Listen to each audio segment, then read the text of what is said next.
Hello बच्चों, कैसे हैं आप? और कैसी चल रही है आपकी पढ़ाई? ये तो बहुत अच्छी बात है कि हम लोग प्रतिदिन सुबह 9 बजे से 10 बजे अपनी कॉपी और कलम के साथ मेरा दूरदर्शन मेरा विद्यालय कार्यक्रम देखने के लिए तैयार रहते हैं, जहां क्लास 6 से 8 की पढ़ाई होती है और साथ-साथ कुछ अन्य रोचक जानकारियां भी हमें मिलती हैं। कार्यक्रम में बताई जा रही इम्पोर्टेंट पॉइंट्स को हम नोट भी करते हैं ताकि बाद में उनका रिवीजन कर सकें। और हाँ बच्चों, एक बात और, हम लोग जो भी चीज़ें मेरा दूरदर्शन मेरा विद्यालय कार्यक्रम में सीखते हैं उसका अध्ययन अपनी किताब में ज़रूर करें। इससे उन चैप्टर्स को हम पूरी तरह समझ पाएंगे। तो आज हम लोग सबसे पहले जानेंगे चंपारण सत्याग्रह से जुड़ी बातों को। उसके बाद पढ़ाई करेंगे गणित की, जिसमें सबसे पहले क्लास 6 में जिस चैप्टर का अध्ययन करेंगे उसका नाम है दंड आलेख। उसके बाद क्लास 7 और 8 में हम लोग समझेंगे घूर्णन सममिति को। फिर हम भारत में उद्यमी बनने की रोमांचक कहानियां सीरीज के अंतर्गत आज फिर देखेंगे एक प्रेरणादायक कहानी। तो चलिए शुरू करते हैं आज की गणित की क्लास मेरा दूरदर्शन मेरा विद्यालय के साथ। साहब और अल्बर्ट गेट से मिले। दोनों मुलाकातें सफल रहीं और चंपारण के किसानों के दुख को जांचने के लिए एक आयोग बनाया गया। आयोग की जांच से निकलकर आया कि किसान बहुत समय से दुख झेल रहे हैं और यह शिकायत सही थी। रैयतों के साथ मारपीट भी होती थी। गांधी जी को लगा कि नील की खेती दुनिया से विदा हो रही है। गांधी जी का ध्यान किसानों को नील की खेती से मुक्ति दिलाने तथा किसानों से हो रही ज्यादा लगान वसूली को वापस करने का था।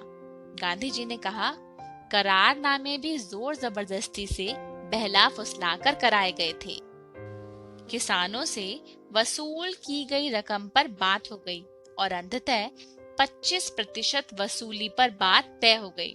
बाद में यह रकम लाखों में निकली तो निल्हो की कमर टूटने लगी और फिर 3 अक्टूबर 1917 को आयोग ने रिपोर्ट सर्वसम्मति से स्वीकार कर ली। गांधी जी यही नहीं रुके, उन्होंने चंपारण के समाज को स्वावलंबी और बेहतर बनाने का काम साथ साथ आरंभ किया। उनका कहना था, सारी समस्याओं की जड़ है अशिक्षा, निरक्षरता और भय। स्वास्थ्य, सफाई, आपसी भाईचारा और महिलाओं को सम्मान देने से चंपारण का समाज अच्छा बनेगा।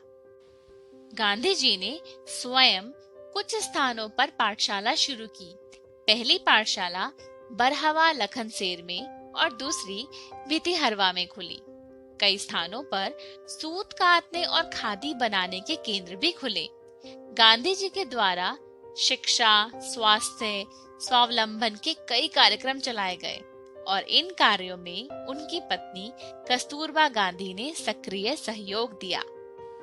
गांधी जी की चंपारण सत्याग्रह की सफलता से निल्हे अंग्रेजों पर काफी असर हुआ और उनके साथ ही नील की खेती चंपारण से विदा हो गई और बाद के दिनों में नील की जगह ईख, गेहूं, मक्का, धान की फसलें चंपारण में लहलहाने लगी। लोग शिक्षा, सफाई, स्वावलंबन अपनाने लगे। सालों बाद चेहरे पर मुस्कान लौटी और सभी ने कहा कि धन्य है गांधी जी। चंपारण सत्याग्रह की सफलता से भारतवासियों को आजादी के आंदोलन के लिए प्रेरणा मिली और गांधी जी के नेतृत्व में देश आजाद हुआ। गांधी जी कहते हैं कि चंपारण सत्याग्रह से पहले भारत में मुझे कौन जानता था। अफ्रीका में 20 वर्ष बिताने के बाद मैं भारत लौटा और चंपारण आया। इसके बाद मेरा साथ पूरा देश जाग उठा। इसके पहले मैं चंपारण को नहीं जानता था, परंतु जब मैं चंपारण आया तो मुझे लगा कि मैं बिहार के लोगों को सदियों से जानता हूँ और वो भी बहुत गहराई से जानते हैं। ये बिहार ही है जिसने पूरे भारतवर्ष को गांधी का परिचय दिया। आज हम सीखेंगे दंड आलेख।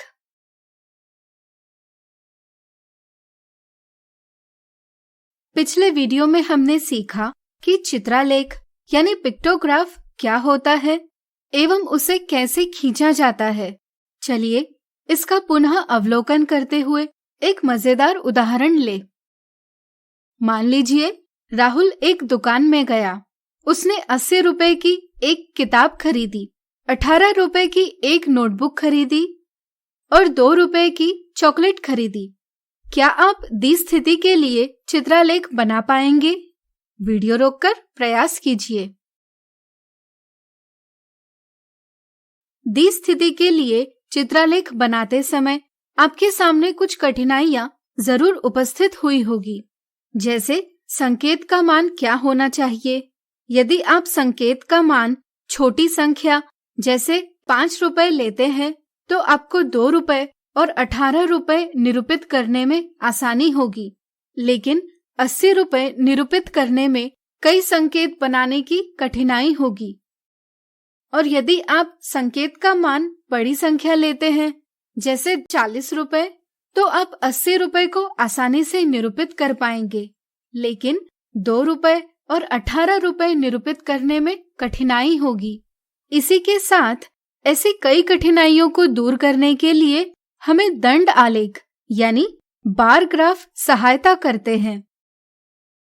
दी स्थिति के लिए दंड आलेख इस प्रकार दर्शाया जाएगा। यह दंड आलेख राहुल द्वारा विभिन्न वस्तुओं के लिए व्यय की गई धनराशि को दर्शाता है। दंड आलेख में 2 अक्ष होते हैं, क्षैतिज यानी हॉरिजॉन्टल यानी एक्स अक्ष एवं ऊर्ध्वाधर यानी वर्टिकल यानी वाई अक्ष। यहाँ हमने क्षैतिज अक्ष पर वस्तु का नाम दर्शाया है और ऊर्ध्वाधर अक्ष पर संख्यांक दर्शाए हैं जो वस्तु का मूल्य निरूपित करते हैं। यहाँ पैमाना यानी स्केल है 1 इकाई बराबर 10 रुपए। इसका अर्थ है कि 1 इकाई लंबाई द्वारा 10 रुपए निरूपित होंगे और वस्तु का मूल्य दर्शाने के लिए इस प्रकार समान दूरी यानी यूनिफॉर्म डिस्टेंस पर समान चौड़ाई यानी यूनिफॉर्म विड्थ के ऊर्ध्वाधर खाने यानी बॉक्स खींचे गए हैं। ये दंड कहलाते हैं।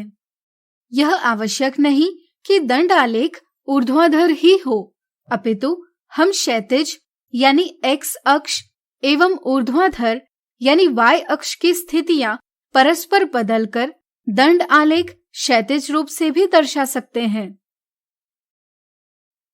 दंड की लंबाई दी हुई संख्या को निरूपित करती है।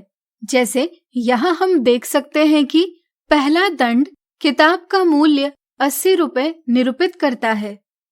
दूसरा दंड नोटबुक का मूल्य 18 रुपए निरूपित करता है, जबकि तीसरा दंड चॉकलेट का मूल्य 2 रुपए निरूपित करता है। इस प्रकार हम कह सकते हैं कि आंकड़ों को निरूपित करने की चित्रीय विधि, जिसमें समान दूरी पर समान चौड़ाई के क्षैतिज या ऊर्ध्वाधर दंड खींचकर आंकड़ों को प्रस्तुत किया जाता है, दंड आरेख यानी बार डायग्राम या दंड आलेख यानी बार ग्राफ कहलाता है। जरा सोचिए, आप दंड आलेख से कौन कौन सी सूचना प्राप्त कर सकते हैं? बिल्कुल सही, दंड आलेख से हम अलग अलग प्रकार की सूचनाएं प्राप्त कर सकते हैं, जैसे संख्या ज्ञात करने के लिए, तुलना करने के लिए इत्यादि। आज हमने सीखा दंड आलेख। अगले वीडियो में हम सीखेंगे दंड आलेख कैसे खींचा जाता है। आज हम सीखेंगे दंड आलेख कैसे खींचा जाता है।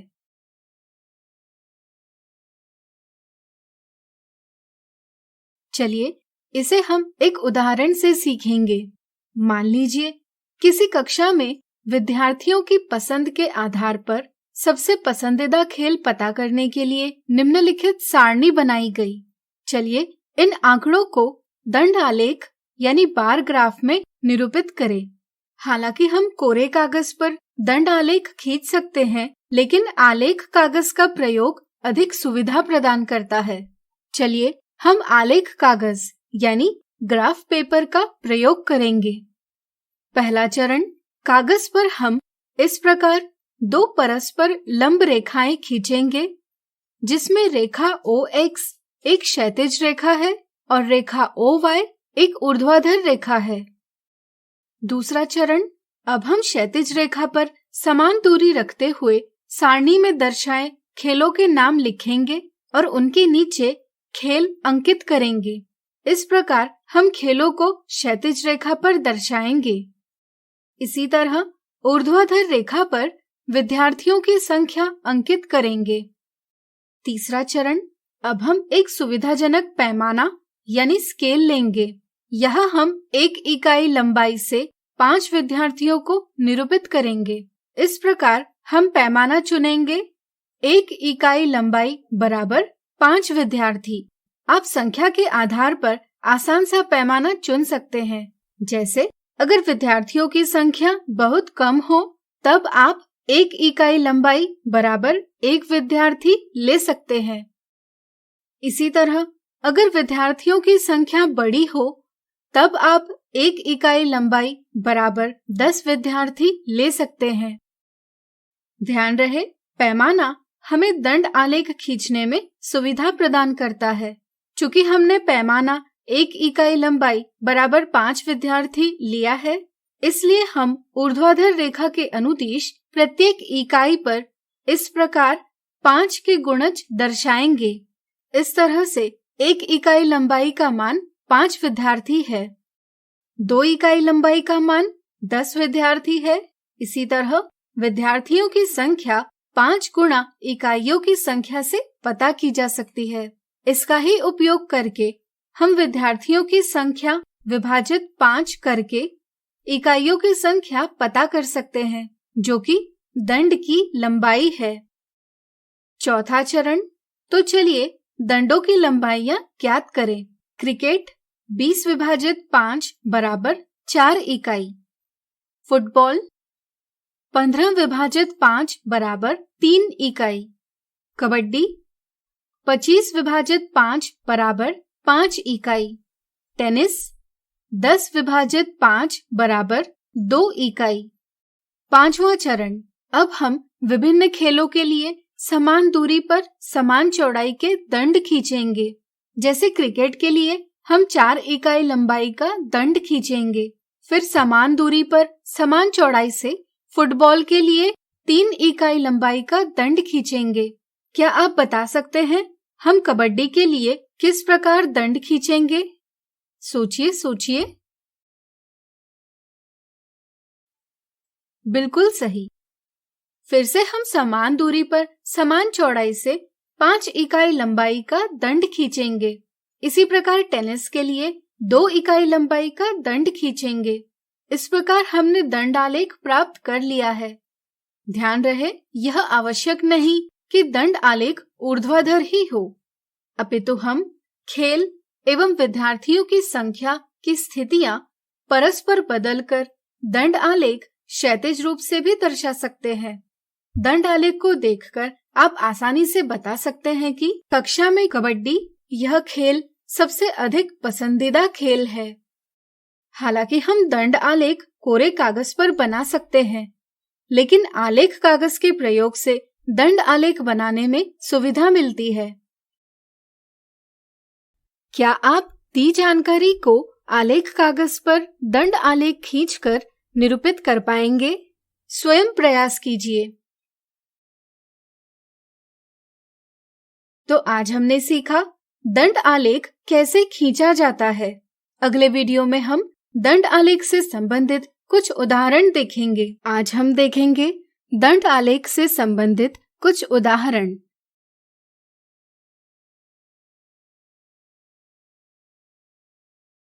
नीचे एक दंड आलेख यानी बार ग्राफ दिया गया है। यह आलेख सोमवार से शनिवार तक एक फल विक्रेता द्वारा की गई सेब की बिक्री को दर्शाता है। यह आलेख पढ़कर निम्नलिखित प्रश्नों के उत्तर प्राप्त कीजिए। पहला सवाल, इस दंडालेख यानी बार ग्राफ का पैमाना यानी स्केल क्या है? हम देखते हैं कि यहाँ पैमाना है 1 इकाई लंबाई बराबर 1 किलोग्राम। दूसरा सवाल, कौन से दिन सबसे अधिक सेब की बिक्री हुई है? दिए गए दंड आलेख से हम देखते हैं कि गुरुवार के दिन पर बना दंड सबसे अधिक लंबाई का है, इसलिए हम कह सकते हैं कि गुरुवार के दिन सेब की सबसे अधिक बिक्री हुई है। तीसरा सवाल, फल विक्रेता ने सोमवार और मंगलवार को कुल कितने किलोग्राम सेब बेचे?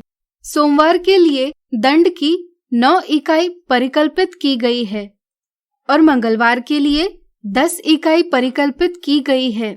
हमें यह पैमाना दिया गया है कि 1 इकाई यह 1 किलोग्राम सेब के बराबर है। मतलब सोमवार के दिन 9 किलोग्राम और मंगलवार के दिन 10 किलोग्राम सेब की बिक्री हुई। यानी कि सोमवार और मंगलवार की कुल बिक्री प्राप्त करने के लिए हम इन 2 दिनों की बिक्री का जोड़ करेंगे, जो कि होगा 19 किलोग्राम। इससे हम यह कह सकते हैं कि फल विक्रेता ने सोमवार और मंगलवार को कुल 19 किलोग्राम सेब बेचे। अगला उदाहरण, नीचे दी गई सारणी में अर्णव को कक्षा 6 से 10 तक प्राप्त अंक प्रतिशत में दर्शाए गए हैं। अपनी पसंद का पैमाना चुनते हुए निम्नलिखित सूचना के लिए एक दंडालेख खींचिए। पहला चरण, कागज पर हम इस प्रकार 2 परस्पर लंब रेखाएं यानी परपेंडिकुलर लाइंस खींचेंगे, जिसमें रेखा OX एक क्षैतिज रेखा यानी हॉरिजॉन्टल लाइन है और रेखा OY एक ऊर्ध्वाधर रेखा यानी वर्टिकल लाइन है।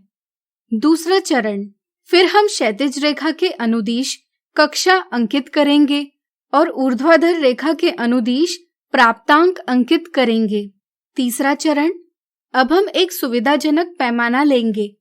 यहाँ हम 1 इकाई लंबाई से 10% को निरूपित करेंगे। इस प्रकार हम पैमाना यानी स्केल चुनेंगे। 1 इकाई लंबाई बराबर 10%। चौथा चरण, अब हम दंडों की लंबाइयां ज्ञात करेंगे। कक्षा 6 के लिए दंड की लंबाई होगी 60 विभाजित 10 बराबर 6 इकाई। इसी तरह हम कक्षा 7, कक्षा 8, कक्षा 9 और कक्षा 10 के लिए दंड की लंबाइयां इस प्रकार ज्ञात कर सकते हैं। पांचवा चरण, अब हम विभिन्न कक्षाओं के लिए समान दूरी पर समान चौड़ाई के दंड खींचेंगे। जैसे कक्षा 6 के लिए हम 6 इकाई लंबाई का दंड खींचेंगे। फिर समान दूरी पर समान चौड़ाई से कक्षा 7 के लिए 7 इकाई लंबाई का दंड खींचेंगे। इसी तरह कक्षा 8 के लिए भी 7 इकाई लंबा दंड खींचेंगे। अब क्या आप बता सकते हैं हम कक्षा 9 के लिए किस प्रकार दंड खींचेंगे? सोचिए। बिल्कुल सही। 7.5 का अर्थ है 7 पूर्ण इकाइयां और 0.5 इकाई, यानी कि 1 इकाई के 10 भागों में से 5 भाग। इसलिए हम कक्षा 9 के लिए 7.5 इकाई लंबाई का दंड इस प्रकार खींचेंगे। इसी तरह कक्षा 10 के लिए हम 8 इकाई लंबाई वाला दंड खींचेंगे। इस प्रकार हमने दी जानकारी के लिए दंड आलेख प्राप्त कर लिया है। तो आज हमने देखे दंड आलेख से संबंधित कुछ उदाहरण। अगले वीडियो में हम देखेंगे इससे संबंधित कुछ मिथ्या धारणाएं एवं साधारण गलतियां। आज हम देखेंगे दंडालेख से संबंधित कुछ मिथ्या धारणाएं एवं साधारण गलतियां।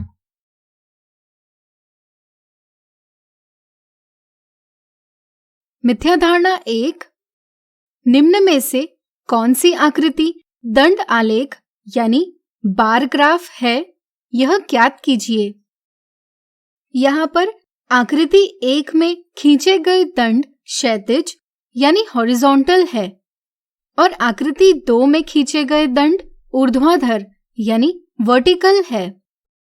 कुछ बच्चे यह सोचते हैं कि दंड आलेख में सिर्फ ऊर्ध्वाधर रूप से ही दंड खींचे जा सकते हैं, क्षैतिज रूप से नहीं। इस मिथ्या धारणा के कारण वे सोचते हैं कि आकृति 1 में दंडालेख नहीं दर्शाया है, जबकि आकृति 2 में दंडालेख दर्शाया है। इसलिए वे दिए प्रश्न का जवाब ऑप्शन 1 यह देते हैं, लेकिन यह गलत जवाब है। सही समझ यह है कि दंडालेख में दंड ऊर्ध्वाधर या क्षैतिज दोनों प्रकार से खींचे जा सकते हैं। इसलिए यहाँ दोनों आकृतियों में दंडालेख दर्शाए गए हैं, यानी कि ऑप्शन 2 सही जवाब है। मिथ्या धारणा 2। नीचे एक दंडालेख दिया गया है। यह आलेख एक गांव में जून से सितंबर के बीच हुई बारिश को दर्शाता है। यह आलेख पढ़कर पता कीजिए कि गांव में सितंबर के महीने में कितनी बारिश हुई। कुछ बच्चे दंडालेख में दी गई इकाई यानी यूनिट को नजरअंदाज करके सिर्फ खाने यानी बॉक्स गिनकर जवाब देते हैं। जैसे यहाँ उन्हें जवाब प्राप्त होता है 9 मिलीमीटर, जो कि एक गलत जवाब है। इसलिए ऑप्शन 1 गलत जवाब है। सही समझ यह है कि दंडालेख से सूचना प्राप्त करते समय पैमाना यानी स्केल क्या लिया गया है, इस पर ध्यान देना आवश्यक है। जैसे यहाँ 1 इकाई बराबर 100 मिलीमीटर है, मतलब 1 इकाई लंबाई 100 मिलीमीटर बारिश को दर्शाती है। सितंबर के दंड की ऊंचाई 9 खाने हैं, यानी कि सितंबर महीने में 9 गुणा 100 मिलीमीटर बराबर 900 मिलीमीटर बारिश हुई, यानी कि ऑप्शन 2 सही जवाब है। अब चलिए एक उदाहरण के माध्यम से दंड आलेख खींचते समय की जाने वाली कुछ गलतियों के बारे में जानते हैं। सवाल: विभिन्न वर्षों में एक दुकानदार द्वारा बेची गई टीवी की कुल संख्या निम्न सारणी में दर्शाई गई है। अपनी पसंद का पैमाना चुनकर दी गई जानकारी को दंडालेख द्वारा प्रदर्शित कीजिए। गलती 1। कुछ बच्चे दंडालेख का पैमाना चुनते वक्त योग्य पैमाना नहीं चुनते। जैसे मान लीजिए 1 इकाई लंबाई बराबर 100 टीवी लेकर वे दंड खींचने का प्रयास करते हैं। वे इस प्रकार दंड की लंबाइयां प्राप्त करते हैं और दंडालेख खींचने का प्रयास करते हैं। हालांकि वे दंड आलेख सही प्रकार से बना पाते हैं, लेकिन दंडों की लंबाइयां बहुत छोटी होने के कारण उन्हें दंड खींचने में काफी कठिनाई होती है। यहाँ हम देखते हैं कि सभी संख्याएं 10 की गुणज है, इसलिए हम 1 इकाई लंबाई बराबर 10 टीवी ले सकते हैं। इससे हमें दंडों की लंबाइयां इस प्रकार प्राप्त होगी। अतः हम इस प्रकार आसानी से दंड आलेख खींच सकते हैं। गलती 2। कुछ बच्चे दंडालेख के क्षैतिज रेखा और ऊर्ध्वाधर रेखा को नाम नहीं देते। इसी तरह वे पैमाना नहीं लिखते। वे रेखाओं को नाम देना या पैमाना लिखना जरूरी नहीं समझते या उन्हें लिखना भूल जाते हैं। इस तरह की साधारण गलतियों के कारण दंडालेख से जानकारी हासिल करने में कठिनाई आती है। इसलिए ध्यान रहे, दंडालेख पर पैमाना दर्शाना आवश्यक है। साथ ही साथ क्षैतिज व ऊर्ध्वाधर रेखाओं पर क्या लिखा जा रहा है, उनके उचित नाम दर्शाना भी आवश्यक है। गलती 3। कुछ बच्चे दंड खींचते समय उनकी चौड़ाई समान नहीं रखते। इसी तरह कुछ बच्चे दंडों के बीच की दूरी समान नहीं रखते। हमें यह ध्यान रखना चाहिए कि सभी दंडों की चौड़ाई समान होनी चाहिए एवं दंडों के बीच की दूरी भी समान होनी चाहिए। तो आज हमने देखी दंड आलेख से संबंधित कुछ मिथ्या धारणाएं एवं साधारण गलतियां। कोरोना वायरस का खतरा होगा कम जब हाथों को बार बार धोएंगे हम।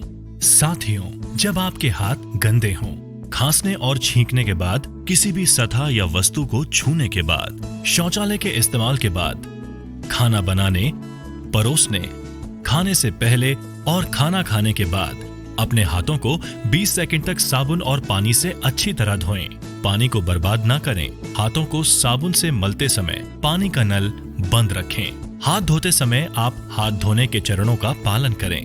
पहले हथेली से हथेली, फिर हथेलियों के पीछे, अंगुलियों के बीच में, अंगुलियों के पीछे, अंगूठे के तले पर और आखिर में अंगुली के नाखूनों को अच्छी तरह धोएं। यदि किसी को खांसी, बुखार या सांस लेने में तकलीफ जैसे लक्षण हैं या अधिक जानकारी चाहिए तो अपने नजदीकी सरकारी अस्पताल या सरकार के टोल फ्री नंबर 104 या 1075 पर संपर्क करें। बिहार सरकार और यूनिसेफ द्वारा जनहित में जारी। आज हम सीखेंगे घूर्णन समिति।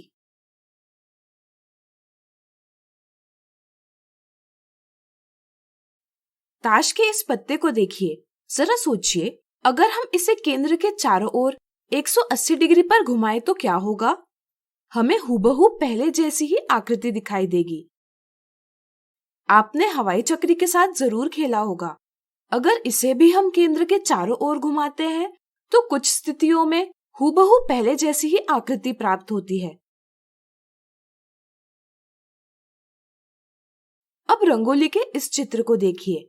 अगर हम इसे भी केंद्र के चारों ओर घुमाएं तो हमें कुछ स्थितियों में हूबहू पहले जैसी आकृति प्राप्त होती है। इसी तरह कई ऐसे आकार हैं जिन्हें घुमाने पर हमें पहले जैसी ही आकृति दिखाई देती है।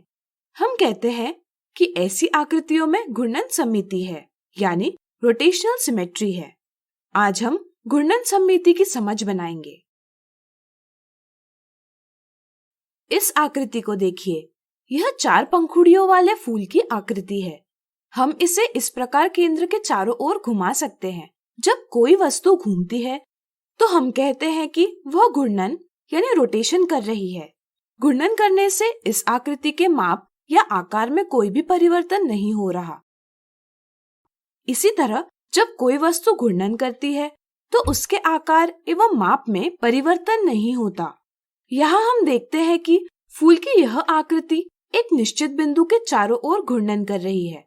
घूर्णन वस्तु को जिस निश्चित बिंदु के चारों तरफ घुमाता है उसे हम घूर्णन का केंद्र यानी सेंटर ऑफ रोटेशन कहते हैं। जैसे यहाँ हम इस आकृति के घूर्णन के केंद्र को इस प्रकार दर्शाएंगे। कोई भी आकृति 2 दिशाओं में घूर्णन कर सकती है। जब आकृति घड़ी की सुइयों की दिशा में घूर्णन करती है तो हम कहते हैं वह दक्षिणावर्त घूर्णन यानी क्लॉकवाइज रोटेशन कर रही है। इसी तरह जब आकृति घड़ी की सुइयों की विपरीत दिशा में घूर्णन करती है तब हम कहते हैं कि वह वामावर्त घूर्णन यानी एंटी क्लॉकवाइज रोटेशन कर रही है। यह आवश्यक नहीं कि वस्तु हमेशा पूरा चक्कर लगाते हुए यानी कि 360 डिग्री के कोण में ही घूर्णन करे, बल्कि हम इसे किसी कोण के लिए भी घुमा सकते हैं। जैसे हम इसे 1/4 चक्कर के लिए घुमाएंगे। 1/4 चक्कर के दौरान आकृति 90 डिग्री के कोण से घूर्णन करती है। इसी तरह अगर आकृति को आधे चक्कर के लिए घुमाया जाए तो आकृति 180 डिग्री के कोण का घूर्णन करती है। इस प्रकार घूर्णन के दौरान घूमे गए कोण को हम घूर्णन कोण यानी एंगल ऑफ रोटेशन कहते हैं। अब इस आकृति को देखिए। मान लीजिए आकृति की यह प्रारंभिक स्थिति है। पंखुड़ियों को पहचानने के लिए हम इस पंखुड़ी पर एक छोटा सा चिन्ह बनाएंगे। मान लीजिए यह आकृति घूर्णन केंद्र के परित यानी चारों ओर 90 डिग्री का घूर्णन करती है। ऐसी स्थिति में हम देखते हैं कि आकृति पहले जैसी ही है। ऐसा लगता है मानो आकृति घूमी ही नहीं, यानी कि 90 डिग्री का घूर्णन करने से पहले की आकृति 90 डिग्री का घूर्णन करने के बाद की आकृति से सर्वांगसम यानी कॉन्ग्रुएंट है। अगर घूर्णन के बाद आकृति पहले आकृति जैसी ही दिखाई देती है, यानी कि पहले आकृति से सर्वांगसम होती है, तो हम कहते हैं कि आकृति में घूर्णन समिति है। इसलिए 90 डिग्री के घूर्णन कोण पर हमें आकृति में घूर्णन समिति यानी रोटेशनल सिमेट्री दिखाई देती है। क्या आप बता सकते हैं कि आकृति 90 डिग्री कोण के अलावा और कौन से कोण का घूर्णन करे जिससे हमें आकृति पहले जैसी ही दिखाई देगी? सोचिए सोचिए। बिल्कुल सही। 90 डिग्री कोण के अलावा अगर आकृति 180 डिग्री, 270 डिग्री या 360 डिग्री, इनमें से किसी कोण में भी घूर्णन करें तो हमें पहले जैसी ही आकृति दिखाई देती है, यानी कि पहले स्थिति की आकृति की सर्वांगसम आकृति प्राप्त होती है। इसलिए हम कह सकते हैं कि इस आकृति के एक पूरे चक्कर में यानी 360 डिग्री के घूर्णन के दौरान हमें ऐसी 4 स्थितियां प्राप्त होती है जब पहले आकृति की सर्वांगसम आकृति प्राप्त होती है। एक पूर्ण चक्कर के दौरान आकृति अपने पहले की स्थिति में कितनी बार सर्वांगसम दिखाई देती है उसे घूर्णन का क्रम यानी ऑर्डर ऑफ रोटेशन कहते हैं। चूंकि यहाँ एक पूर्ण चक्कर में आकृति अपने पहले स्थिति में 4 बार सर्वांगसम दिखाई देती है, इसलिए हम कह सकते हैं कि इस आकृति में क्रम 4 यानी ऑर्डर 4 की घूर्णन सममिति है। अब आप इस त्रिभुज को देखिए, इसकी सभी भुजाएं बराबर नहीं हैं एवं सभी कोण भी बराबर नहीं हैं। क्या इस त्रिभुज में घूर्णन सममिति है? सोचिए। चलिए हम बताते हैं। जब हम इस त्रिभुज को 360 डिग्री यानी पूर्ण चक्कर के लिए घुमाते हैं, केवल उसी स्थिति में हमें इस त्रिभुज का सर्वांगसम त्रिभुज प्राप्त होता है। हम कह सकते हैं कि इस त्रिभुज में क्रम 1 यानी ऑर्डर 1 की घूर्णन सममिति है। साधारणतः प्रत्येक आकृति 360 डिग्री के घूर्णन के बाद फिर से अपने पहले की स्थिति में आ जाती है, यानी कि 0 डिग्री के घूर्णन पर आ जाती है, मानो घूर्णन हुआ ही नहीं। इसलिए प्रत्येक आकृति में क्रम 1 की घूर्णन सममिति होती है। उम्मीद है अब आपको घूर्णन सममिति की अच्छी समझ बन गई होगी। आज हमने सीखा घूर्णन सममिति। अगले वीडियो में हम देखेंगे इससे संबंधित कुछ उदाहरण। आज हम देखेंगे घूर्णन सममिति से संबंधित कुछ उदाहरण।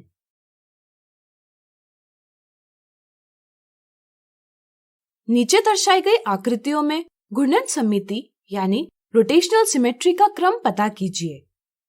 हम जानते हैं कि एक पूर्ण चक्कर के दौरान आकृति अपने पहले की स्थिति से कितनी बार सर्वांगसम दिखाई देती है उसे घूर्णन का क्रम यानी ऑर्डर ऑफ रोटेशन कहते हैं। चलिए पहली आकृति पर विचार करें। हमारी सुविधा के लिए हम यहाँ एक बिंदु अंकित करेंगे। अगर यह आकृति दर्शाए घूर्णन के केंद्र के चारों ओर घूर्णन करती है तो वह 180 डिग्री कोण के घूर्णन पर एक बार और 360 डिग्री कोण के घूर्णन पर दूसरी बार पहली स्थिति की आकृति से सर्वांगसम दिखाई देती है। हम कह सकते हैं कि पहली आकृति में क्रम 2 की घूर्णन सममिति है। चलिए अब दूसरी आकृति पर विचार करें। हमारी सुविधा के लिए हम इसके एक कोने में एक बिंदु अंकित करेंगे। अगर यह आकृति दर्शाए घूर्णन के केंद्र के चारों ओर घूर्णन करती है तो वह 120 डिग्री कोण के घूर्णन पर एक बार, 240 डिग्री कोण के घूर्णन पर दूसरी बार और 360 डिग्री कोण के घूर्णन पर तीसरी बार पहली स्थिति की आकृति से सर्वांगसम दिखाई देती है।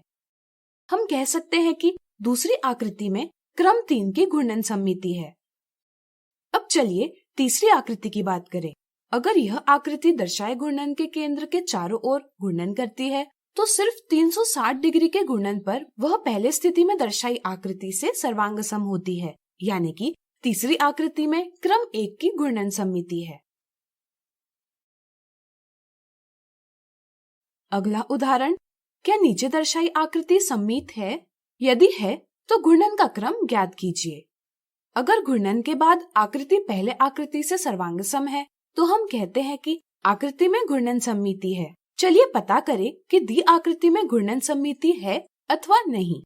हमारी सुविधा के लिए हम यहाँ एक बिंदु अंकित करेंगे जिससे हम घूर्णन की स्थिति को समझ सके। अब चलिए दर्शाए गए घूर्णन के केंद्र के चारों ओर आकृति को घुमाते हुए ज्ञात करें कि इसमें घूर्णन सममिति है अथवा नहीं। जब इस आकृति को 60 डिग्री के कोण पर घुमाया जाता है तब हम देखते हैं कि यह आकृति पहले की आकृति से हूबहू मेल खाती है, यानी कि दोनों स्थितियों में आकृतियां सर्वांगसम हैं। इस तरह हम कह सकते हैं कि इस आकृति में घूर्णन सममिति है। चलिए घूर्णन का क्रम ज्ञात करें। हमें 60 डिग्री के कोण पर घूर्णन करने पर पहले आकृति से सममित आकृति प्राप्त हुई है। इसी तरह हम देखते हैं कि आकृति को 120 degree, 180 degree, 240 degree, 300 degree, 360 degree के कोणों पर घुमाने पर भी हमें पहले आकृति से सममित आकृतियां प्राप्त होती है। इस तरह से हम कह सकते हैं कि दी आकृतियों में क्रम 6 की घूर्णन सममिति है।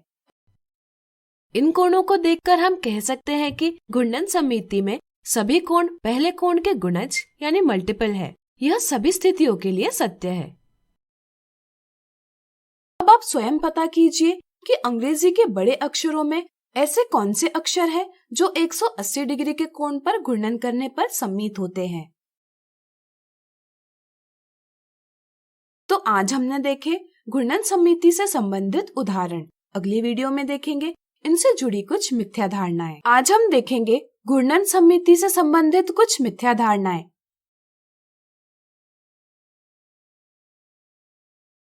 मिथ्या धारणा 1, एक वृत्त यानी सर्कल में घूर्णन का क्रम यानी ऑर्डर ऑफ रोटेशन क्या होता है। कुछ बच्चे यह सोचते हैं कि वृत्त को केंद्र यानी सेंटर के चारों ओर घुमाते हुए प्रत्येक 1 डिग्री के कोण पर पहले वृत्त से सर्वांगसम यानी कॉन्ग्रुएंट वृत्त प्राप्त होगा। वे सोचते हैं कि 1 डिग्री में एक बार, ऐसे 360 डिग्री में 360 बार सर्वांगसम वृत्त प्राप्त होंगे। इसलिए वे सोचते हैं कि वृत्त में क्रम 360 की घूर्णन सममिति है। इस गलत समझ के कारण ऑप्शन 1 यह गलत जवाब दिया जाता है। सही समझ यह है कि वृत्त को 1 डिग्री के कोण से कम कोण पर घुमाने पर भी हमें पहले वृत्त से सर्वांगसम वृत्त प्राप्त होता है। चूंकि 0 और 1 के बीच में अपरिमित रूप से अनेक परिमेय संख्याएं होती है, इसलिए ऐसे अनंत कोण हो सकते हैं जब हमें पहले वृत्त से सर्वांगसम वृत्त प्राप्त होंगे। इसलिए हम कह सकते हैं कि वृत्त में घूर्णन का क्रम अनंत होता है। इसलिए ऑप्शन 2 सही जवाब है। मिथ्या धारणा 2, नीचे दर्शाए गए समचतुर्भुज यानी रोम्बस में घूर्णन का क्रम पहचानिए। यहाँ दर्शाए समचतुर्भुज की 4 भुजाएं समान हैं। 4 समान भुजाओं के आधार पर बच्चे सोचते हैं कि इस आकृति में क्रम 4 की घूर्णन सममिति है। भुजाओं या कोणों के मापों के आधार पर किसी आकृति में घूर्णन सममिति का क्रम क्या है, यह पता करना गलत है। इसलिए ऑप्शन 1 गलत जवाब है।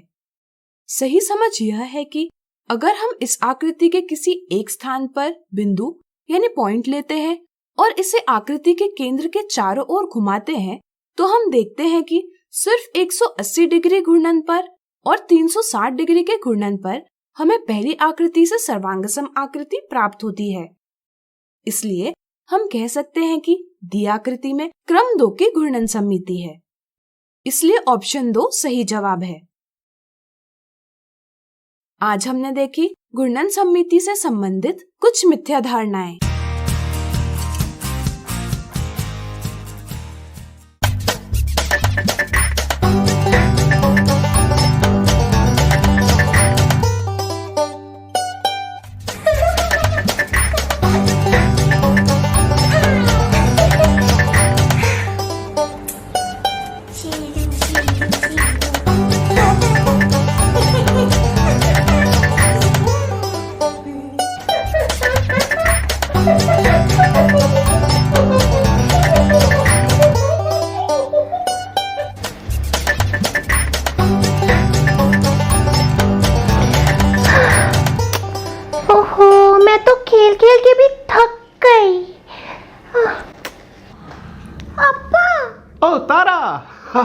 मैं बोर हो रही हूँ। ओह तारा बोर हो रही है? तो ठीक है तारा, चलो एक क्विज खेलते हैं। क्विज? हाँ, मैंने तुम्हें कोरोना वायरस के बारे में बताया था ना। देखे तुम्हें याद है कि नहीं? मुझे सब याद है अब्बा, आपने मुझे बताया तो है। ठीक है, तो हो जाए कोरोना क्विज। हो जाए। तो बताओ कोरोना क्या है? कोरोना? इजी। कोरोना एक तरह का विषाणु है, वायरस, जिसके कारण इंसान बीमार हो सकते हैं। उन्हें सांस लेने में मुश्किल हो सकती है और वो मर भी सकते हैं। ये बताओ कि कोरोना कैसे फैलता है? अगर किसी को कोरोना है तो उसके खांसते या छींकते वक्त उसके मुंह और नाक से जो बूंदें निकलती है ना, उससे ये रोग फैलता है। बिल्कुल सही तारा। और इस वायरस का नाम कोरोना क्यों है? आपने बताया था। हाँ, याद आ गया। कोरोना शब्द का मतलब है क्राउन यानी मुकुट। क्योंकि इस वायरस के कणों के इर्द गिर्द ऐसे उभरे हुए कांटे जैसे होते हैं, जिसकी वजह से ये मुकुट या क्राउन जैसा लगता है, इसलिए इसे कोरोना नाम दिया गया। और कितने दिनों में कोरोना इन्फेक्शन के लक्षण दिखाई देते हैं? तो उसे 14 दिनों में। करेक्ट, बिल्कुल सही। और इस बीमारी के लक्षण है क्या क्या तारा? अप्पा, ये वायरस किसी के अंदर जाए तो बुखार, खांसी, गले में खलाश और सांस लेने में दिक्कत हो सकती है। वाह, इसे तो सब कुछ याद है। बहुत अच्छे तारा, बहुत अच्छे। थैंक्स अप्पा। पर अब देखते हैं कि आप कोरोना क्विज में कितने नंबर लाते हैं। ओके, ठीक है, पूछो। तो बताइए कि कोरोना वायरस से सबसे ज्यादा खतरा किसको किसको है? जो ऐसी जगह की यात्रा करके आए हैं जहां ये वायरस फैला है, कोरोना से बीमार लोगों के संपर्क में आए लोग, 60 साल से ऊपर के बुजुर्ग लोग जो पहले से बीमार हैं। अच्छा अप्पा, इससे ठीक तो हो सकते हैं ना? देखो तारा, वैसे तो इसके 80% मामले घर में देखभाल से ही ठीक हो जाते हैं, पर यह बात याद रखना कि इसकी कोई दवा या वैक्सीन अभी तक नहीं बनी है, इसलिए इससे बच के रहना है, ठीक है? हाँ, मुझे पता है इससे कैसे बचेंगे। तारा, तुम्हें सब कुछ पता है, बोलो कैसे? हाथों को बार बार साबुन और साफ पानी से अच्छी तरह धोना।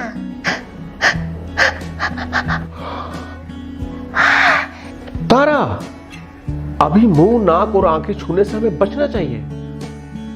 ये लो। थैंक यू अप्पा। कोरोना से बचने के लिए खांसते छींकते समय रुमाल, टिश्यू या कोहनी से मुंह को ढको तारा, ठीक है?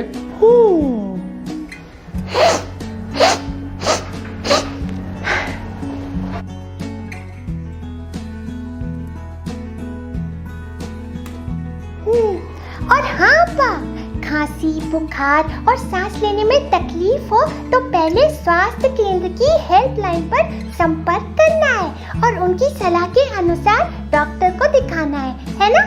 हाँ, और ये सब खत्म होने तक घर पर ही रहना है, सबसे अलग। तो इसी बात पर मिलाइए आप। हाँ? तारा, ये क्या कह रही हो? कोरोना से बचने के लिए किसी से भी हाथ नहीं मिलाना, सभी को हाथ जोड़कर नमस्ते करो। नमस्ते, ऐसे सभी को हाथ जोड़कर नमस्ते करो और 1 मीटर की दूरी से बात करनी है, ठीक है? बताओ इसको क्या कहते हैं? हाँ अप्पा, इसे कहते हैं सोशल सोशल डिस्टेंसिंग, दूसरों से सुरक्षित दूरी। सही बात बताने के लिए थैंक यू अप्पा। हाँ तारा, गलत बातों और अफवाहों पर ध्यान मत दो, नहीं तो कोरोना से बच नहीं पाएंगे हम तारा। तो आपको भी अब कोरोना के बारे में सब सही बातें पता है ना? हाँ? हम आपको ये बता रहे हैं क्योंकि हम ख्याल रखते हैं। हाथों को मलमल के स्वच्छ करेंगे साबुन और साफ जल से। याद रखेंगे सुमन के एस सीधे हाथ साबुन मल के, यू उल्टे हाथ रगड़ रगड़ के। याद रखेंगे सुमन के। एम मुट्ठी के ऊपर हाथ फिरा के, ए अंगूठे के ऊपर गोल घुमा के।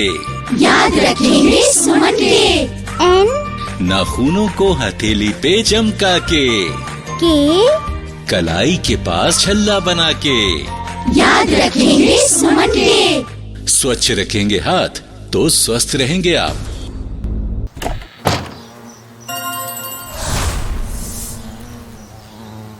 आपको पता है ये जो सिक्का है ना, बड़ा कमाल का है। ये जो सिक्कों के 2 पहलू होते हैं, हेड्स या टेल्स। हमारा मन जब कंफ्यूजन में होता है तो हम अक्सर बोलते हैं कि हेड्स आया तो मैं ये करूंगा, टेल्स आया तो मैं ये करूंगा। लेकिन जब ये सिक्का हवा में यूं उछालते हैं हम, और जब सिक्का हवा में होता है तब हमारा मन जो है वो 1 सेकंड के लिए हमको बताता है कि हमको हेड्स चाहिए था या टेल्स चाहिए था। तो हमको अपने मन की बस वही आवाज सुननी है और उसी आवाज से हमको वो करना है जो हम करना चाहते हैं। वाह मेरे फिलोसफर वाह, क्या बात कही। हाय, मैं हूं आपके साथ रेडियो का रोहन और मेरे साथ है प्रति। और हम आपका स्वागत करते हैं। सिक्का 1 मिनट रख लेते हैं और हम आपका स्वागत करते हैं हमारे शो में जिसका नाम है भारत में उद्यमी बनने की रोमांचक कहानियां, यानी an adventurer guide to being an entrepreneur in India.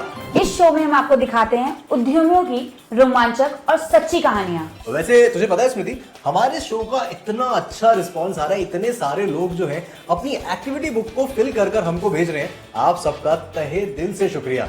Yes, thank you so much. वैसे रोहन, आज हम किस उद्यमी की कहानी देखने वाले हैं? आज हम जो कहानी देखने वाले हैं स्मृति, उसका नाम है अर्चनाज लीफ प्लेट कंपनी, यानी अर्चना के पत्तों की प्लेट की कंपनी, जिसमें हम देखेंगे कि कैसे सूखे पत्तों ने गांव में कई महिलाओं को रोजगार दे दिया। चलिए साथ देखते हैं। चलो जी। अर्चना की पत्तों की प्लेट की कंपनी। कैसे सूखे पत्तों ने महिलाओं को रोजगार दिया और प्लास्टिक की जगह ले ली। एक समय की बात है, एक गांव था जहां गर्मी ने सब कुछ झुलसा दिया था। पेड़ भी झुलस गए थे। अर्चना इसी गांव में रहती थी। गर्मी और ज्यादा बढ़ने वाली थी।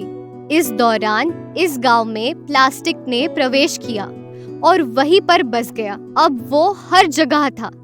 अर्चना की माँ और दादी प्लास्टिक आने से पहले के समय की बातें किया करती थी। वे प्लास्टिक के आने और लौट के ना जाने और अधिकाधिक गर्म होने वाले ग्रीष्म काल में संबंध जोड़ने की कोशिश करती थी। सभी कुछ साल के गलत समय पर होता था। अर्चना परिवार की बातें सुनती थी। वो हर दूसरी रात ये बातें सुनती थी और उसमें एक जैसी बातें खोजने की कोशिश करती थी। उसने कड़ियां जोड़ने का प्रयास किया। उसे इस बात का अंदाजा था कि उसके सपनों को इन्हीं बातों से खतरा था, इसलिए उसकी नींद उड़ गई थी।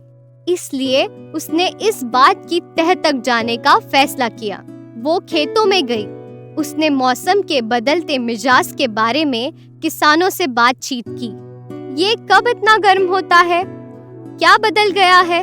आप जो उगाते हैं उसमें क्या बदलाव आया है? आप इसे कैसे उगाते हैं? क्या पानी की समस्या है? उसने नोट्स बनाए। उसने प्लास्टिक की थैलियों, बिस्किट के रैपर, डिटर्जेंट के पैकेट पर भी ध्यान दिया, जो रास्ते में खेतों की लहराती घास पर बिखरे हुए थे। थक गई। बहुत गर्मी थी। वो महिलाओं के एक खेत में गई।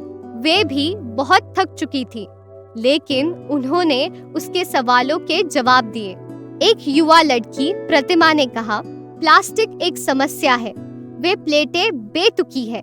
मेरी माँ उससे प्लेटें बनवाती थी। और उसने पेड़ों की ओर इशारा किया। सूखे हुए पत्तों वाले विशाल वृक्ष। गांव में घंटी बजी। मीटिंग में जाने का समय हो गया है। अर्चना और महिलाएं गांव की मीटिंग में चली गई। वहाँ हर बात पर चर्चा हुई। वहाँ खाद्य पदार्थ रखे थे जो प्लास्टिक की प्लेटों पर परोसे गए। अर्चना ने प्लेट को पलट कर देखा और फिर प्रतिमा को देखा। तब उसने हाँ में कंधे उचकाए। इस तरह कई प्लेटों का कारोबार शुरू हुआ।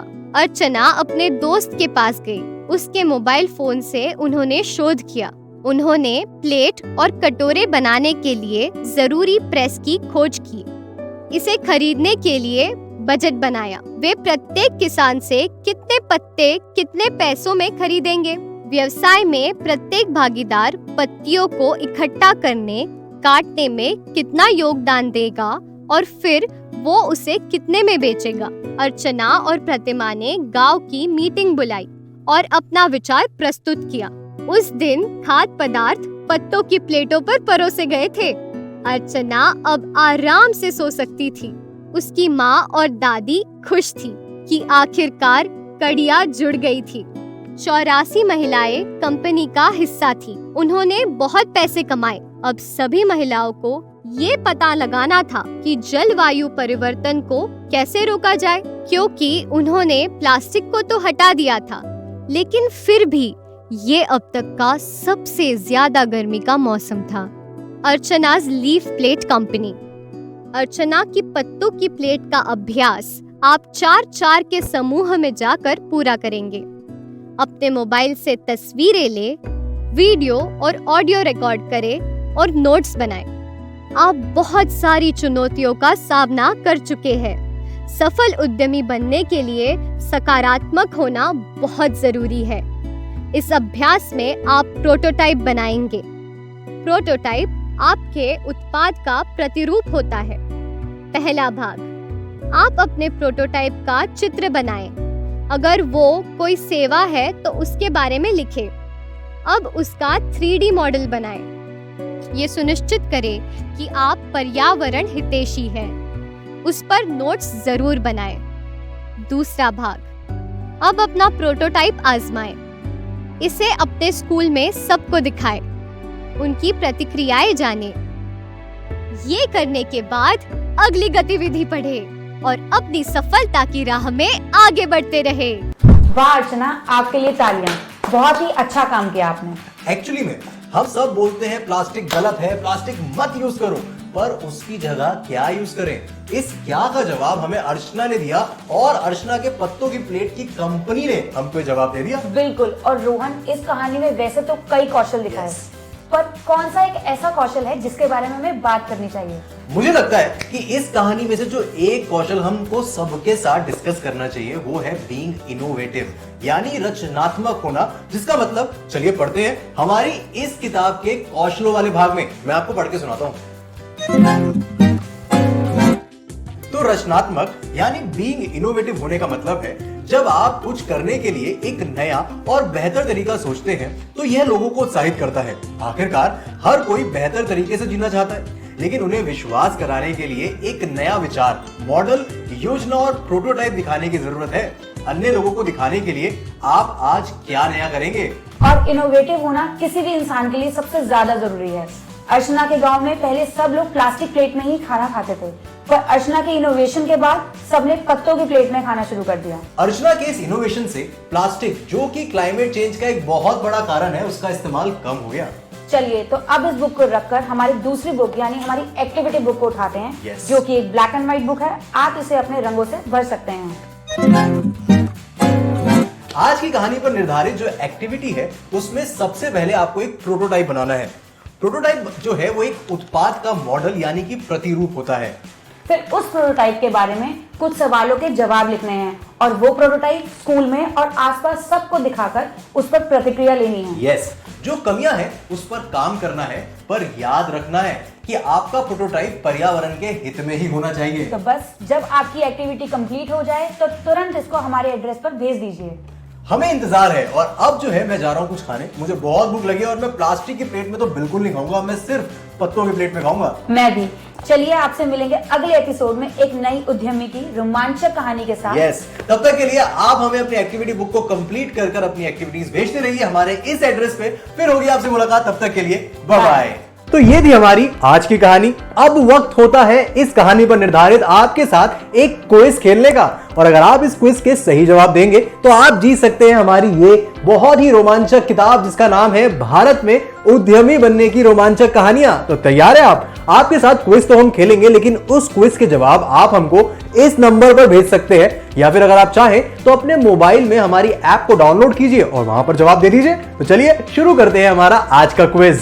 क्वेश्चन 1, क्या आपको लगता है कि महिलाएं घर का और बाहर का दोनों का काम साथ करने में सक्षम हैं? दूसरा सवाल, क्या पुरुषों की तुलना में महिलाओं को कम वेतन मिलता है? तीसरा क्वेश्चन, क्या आपने इनमें से किसी समस्या को हल किया है? चौथा सवाल, किसी भी समस्या को हल करने के लिए आप सबसे पहले किससे बात करते हैं? फिफ्थ क्वेश्चन, क्या आपको लगता है कि महिलाएं हर क्षेत्र में काम करने के लिए योग्य हैं? तो अब आप इन सभी सवालों के जवाब हमारे इस नंबर पर जल्दी से भेजिए, और अगर आप चाहें तो हमारी मोबाइल ऐप को भी डाउनलोड कर सकते हैं और उसमें भी खटाखट सारे जवाब जो है वो दे सकते हैं। तो चलिए शुरू हो जाइए। पहले 500 विद्यार्थी जो सही जवाब देंगे वो जीत सकते हैं हमारी ये दिलचस्प किताब जिसका नाम है भारत में उद्यमी बनने की रोमांचक कहानियां। तो देर किस बात की है, फोन उठाएं और कॉल करें।